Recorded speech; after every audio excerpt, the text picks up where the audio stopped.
अवैध काम करना। जिस सरकार के आदेश की आप बात कर रहे हैं वो सरकार पहले ही अवैध घोषित हो चुकी है।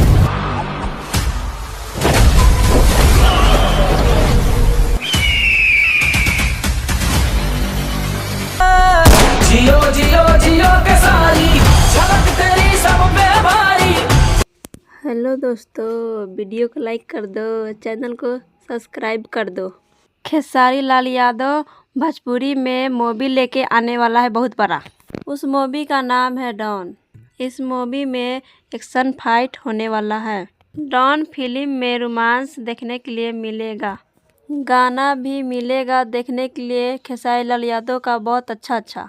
डॉन फिल्म का शूटिंग स्टार्ट हो चुका है। खेसारी लाल यादव का डॉन फिल्म देखने के लिए मिल जाएगा 2026 में। इस मूवी का बजट है 7 करोड़।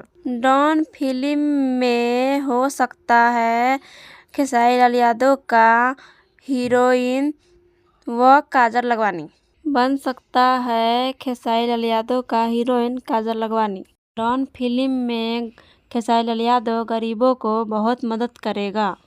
डॉन फिल्म लग जाएगा 2026 में, सिनेमा हॉल में देखने के लिए मिल जाएगा। बस आप लोग इंतज़ार करिए, देखने के लिए मिल जाएगा 2026 में। बस आप लोग वीडियो देखकर यहाँ तक पहुँच गए हैं, वीडियो को लाइक करो, चैनल को सब्सक्राइब कर दो। मिलते हैं नेक्स्ट वीडियो में। Tata bye bye, love you.